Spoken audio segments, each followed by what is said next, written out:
Here, welcome to KingPittdawg Racing.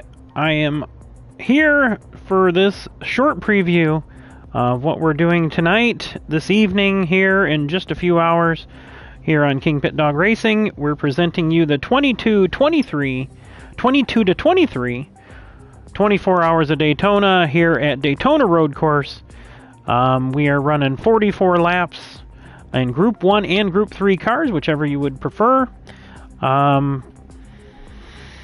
I have left this lobby open and no one's come in for practice, so that's fine. I understand it's New Year's Day. We had the Race A event yesterday afternoon, and I had 6 participants, 3 Group 1s and 3 Group 3 cars.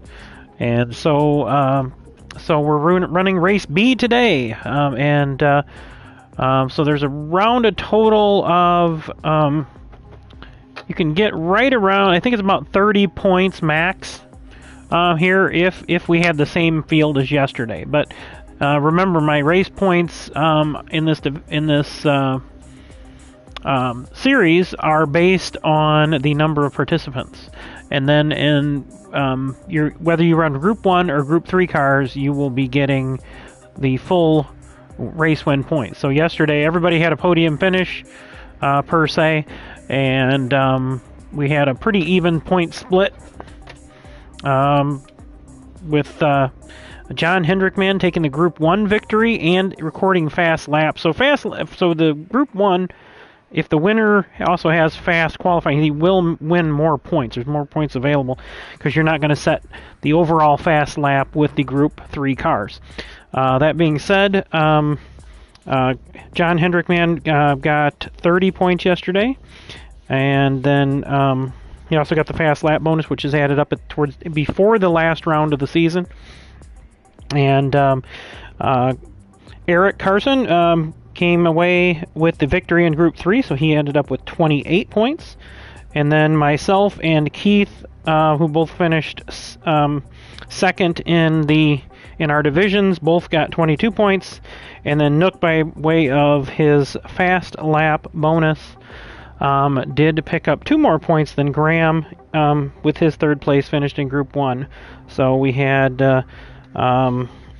20 points for Nook and 18 for Graham. So today's points available, again, depending on how many cars, if it's the same, you would have 30 points available for the race win if you set the overall time in Group 1. If you set fast time in Group 3 and also win the race, you would also have 30 points available. Or fast qualifying lap is what I meant. Fast qualifying. And then, so today's race, so that total, your average finish from yesterday's race and today's race B will be tied together for the overall event, the round bonus, which is double, because all the points are doubled and all of the bonus points are doubled. So today, say for instance, if we have 10 cars, the winners will get 20 race points because it's double points and double bonus. And the winner will also get 2-point bonus. And if they have fast qualifying lap, they'll get 2 points bonus, 2-point bonus. So it's possible you could pick up not only the event points or the event bonus, but the overall event is going to be based on the 2 days together, and that will be based on the total number of cars we had. So if we just got 6 again, you would have 2 times the total number of cars, so you'd get 24 points. So we pick up a bigger field tonight. There's going to be more points available today, and more points available for the overall win. So it's kind of complex, as this is basically 2 races put into 1 round. So the 1 round then becomes the big total. Now, anybody who joins up into the series, you can see, or wants to race today, you can see right there on the screen right now the requirements for the cars. And my suggestion, if you're setting up a car, is to set either the Group 1 or Group 3 car, set it up with soft tires, and then go in. The Group 1 cars, I would aim for that as close to that 900 performance points max you can get. You're probably not going to max out the horsepower, and you're probably not going to minimize the weight. You're probably going to have a power restrictor and ballast. So you can add mods to the car. The settings are pretty much open. I would suggest running minimal downforce you can be comfortable with on both these sets of cars. But the transmission setting for the Group 1 cars, you must buy the fully customizable racing transmission and set the top speed to 350 for Group 1. And then Group 3, 775 PP max, I set that kind of high.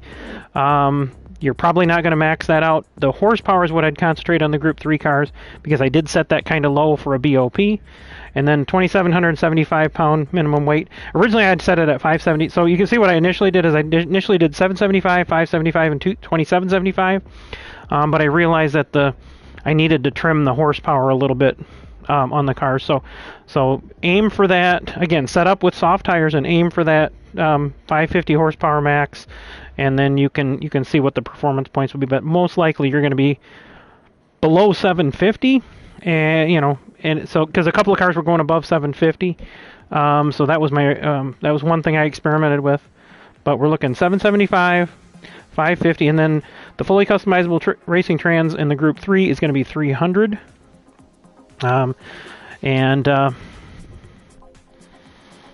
that should get you set up. So I'm going to go in here. And you know what I didn't do with this car, which I needed to do, and I got to remember to do.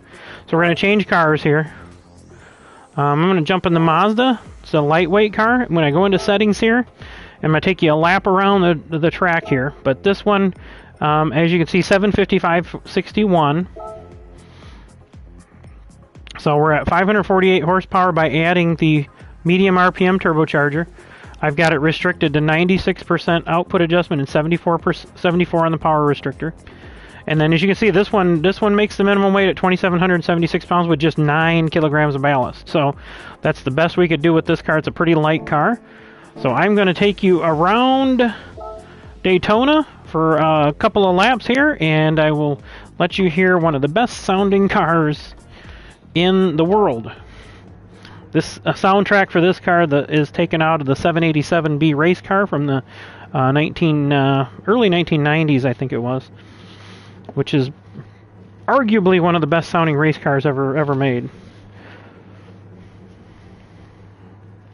So let me get settled in here, and we will jump out there and we'll run. We'll see what we can run for laps here with this car. You're gonna. Hey, what's going on? These cars, in the Group 3, you're probably going to be somewhere between 145 and 148. That's a good time. Again, we're 44 laps, so there's going to be a lot of time you can make up for pit strat. You can take some fuel strategy, take some pit strategy. Tires are going to be a concern if you're running soft. You could probably only get about 20 laps or so if you're lucky. And there is all 3 tires required in this event, so you have to run medium, softs, and hard. So there'll be at least 2 pit stops.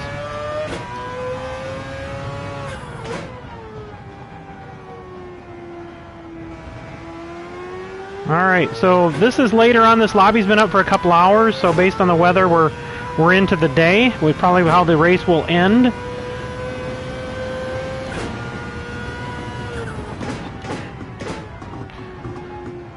Alright, after we're going to get some heat in the tires this lap.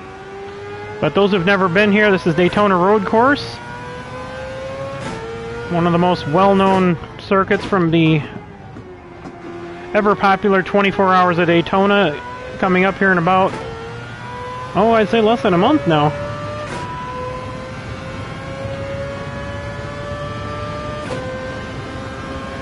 So what you do is you go in through the road course after the start-finish line, then you go back out. We're back out on the oval, and we got what's called the bus stop, or the chicane, here on the back stretch. And it gets a nickname of the bus stop because it is shaped basically like a bus stop.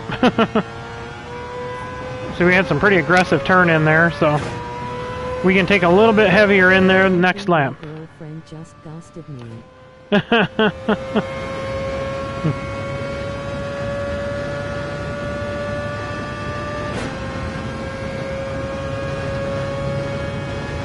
Alright, so here we go. I'll kind of walk you through a lap here in a Group 3 car. Okay, we're going to go by the start-finish line here. You see we're doing about 178, and we're right at about that marker, or the end of the yellow line. We're going to come down. We're going to slowly downshift into second gear, cut across the apex here. And then we got an immediate turn to turn 2. Back, and this is called the International Horseshoe out here. See all the flags out there. And then we're going to go roll into the throttle here. We're going to head down to the kink.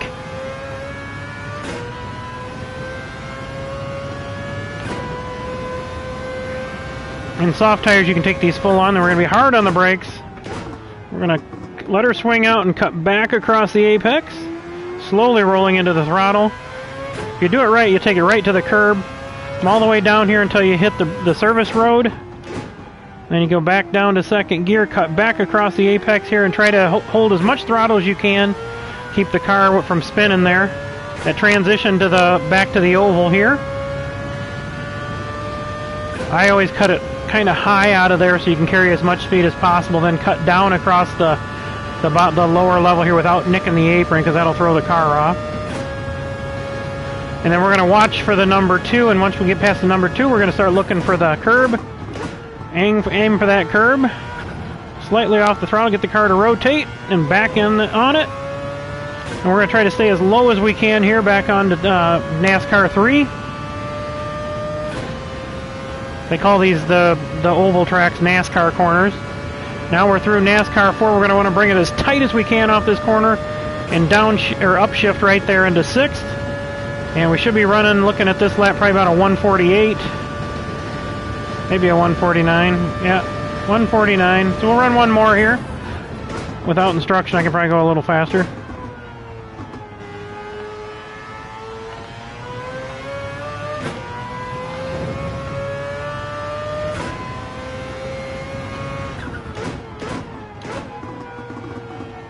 Normally I wouldn't shift down there, but I want to get aggressive on the throttle here. We're going to see if we can put down a good hard lap here.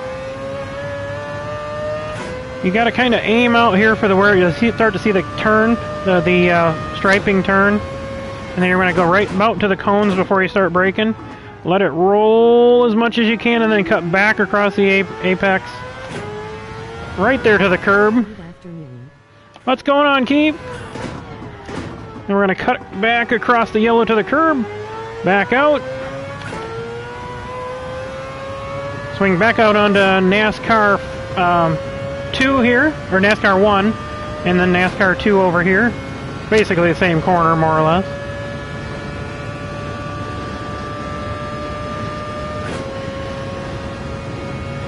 And again, we're going to watch for the markers up on the fence. And as soon as we see that curb, we're going to hit it.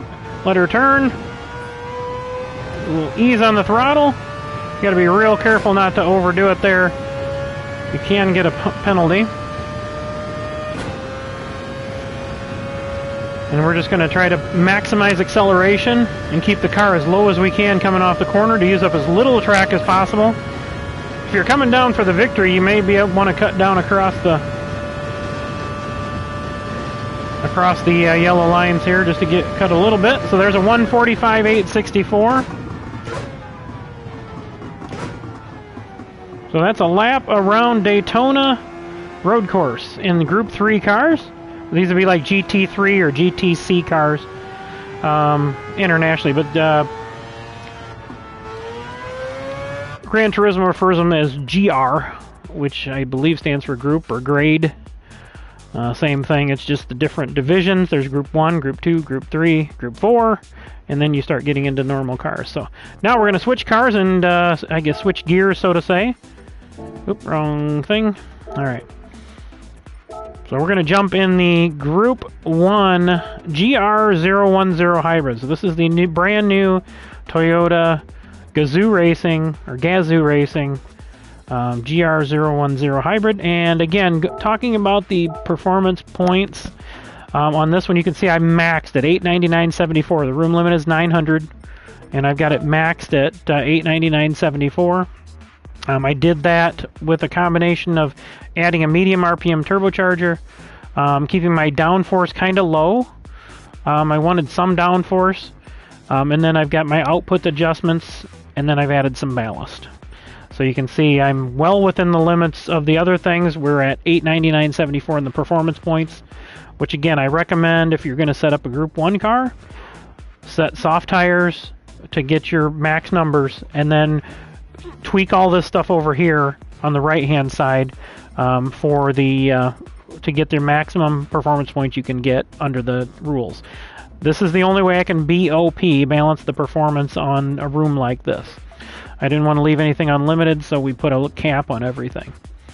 Now, the Group 3 cars, like I said, that's going to be a trust thing. But I will jump in the GR010, and then we'll run a lap around Daytona here. This is the car I ran in the race yesterday.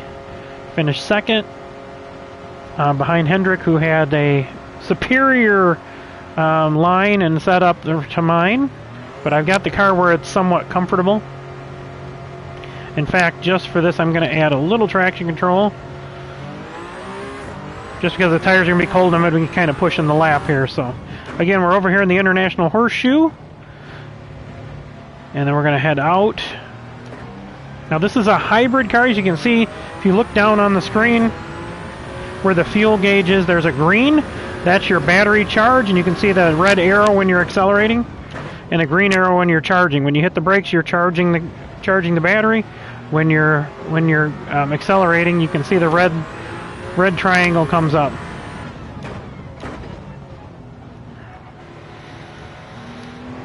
So this is our out lap. We're just going to kind of get some heat in the tires. I spun right here yesterday, just trying to throttle up, so you got to be really careful. These cars have just like tons of power instantly with that hybrid drive. You can see the difference in the speed these cars carry compared to the Group 3 cars, which are based on a factory car. This is a purpose-built race car. And you can see the hybrid will help. Look at the acceleration when you're on that hybrid. Now, you lose the hybrid in 5th gear, and you go to the engine power. So if you're going to pull off a corner, it's always good to pull with that hybrid power. Alright, so here we go.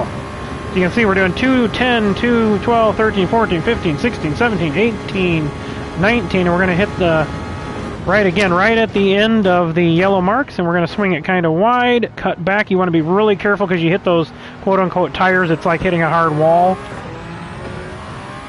And then we're actually going to brake a little earlier in this car because you're carrying so much more speed.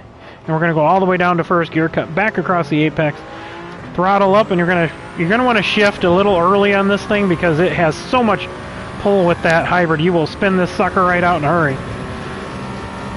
And again, we're going to brake earlier, slowly braking, then cutting all the way back to 1st gear, back to 2nd, back to 3rd, and then brake again. We're going to brake a little earlier than we are in the Group 3 cars. You're carrying so much more speed. See how I got squirrely there? That's where I spun it yesterday. That's that transition as you start to go back up onto the oval.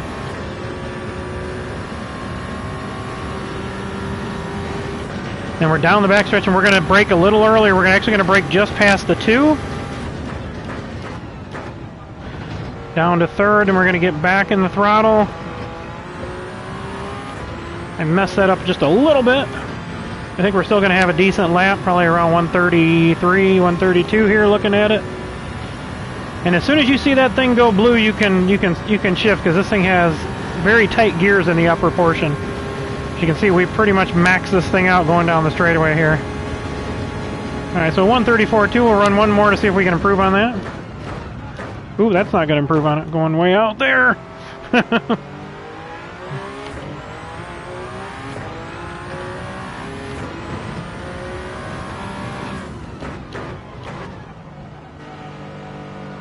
Drove a little too hot in there that time. See, she wanted to break loose on me there. But the hybrid will save you a lot because it really pulls.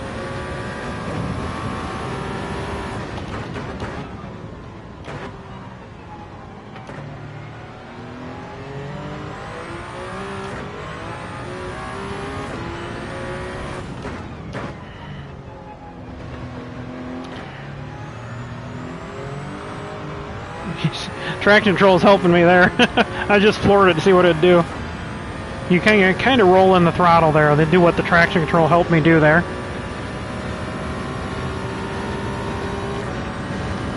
And I'm shifting as soon as I see blue on my steering wheel up there on the screen.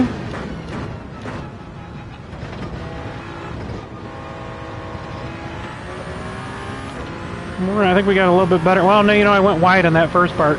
Yeah, we're still picking up quite a bit. We're negative 635 through one of the timing loops there.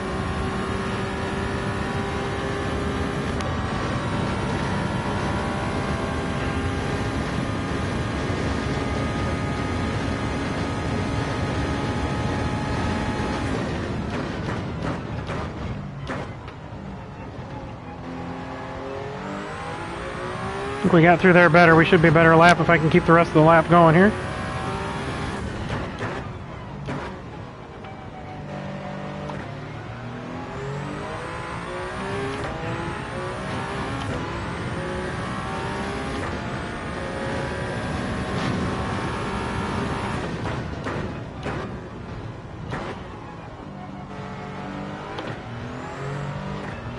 If you start to get a little squirrely, you can always go up to third gear because you get that hybrid pull. Like I did right there.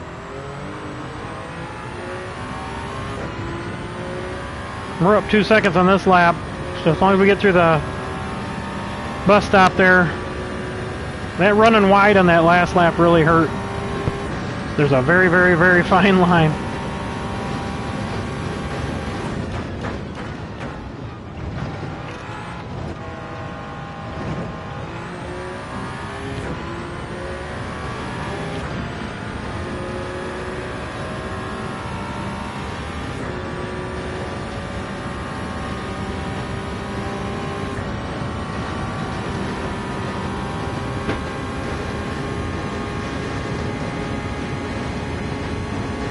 Boom, 31.3.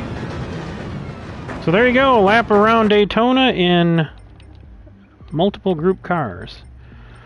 So there, again, one more look here. There's everything up on the screen you need to set up cars, whichever way you decide to go. I think we're going to have a couple more drivers here, but I know Keith was a question mark, so we'll find out when we get on there. So again, this should be everything you need by watching this video. You can get your car set up, and we'll hope to see you in a couple hours. Thanks, everybody. We'll close down the lobby here now. I'll be starting the practice lobby a little bit after 5 Central Time here, and we'll have that up for about an hour. My goal is to be qualifying by 6:15. I've tentatively set the time for 6:06. So we'll see y'all then. Until then, KingPittdawg, out. Yeah. I'm still. Understand. It's hard to resist the urge, though. I know how that is.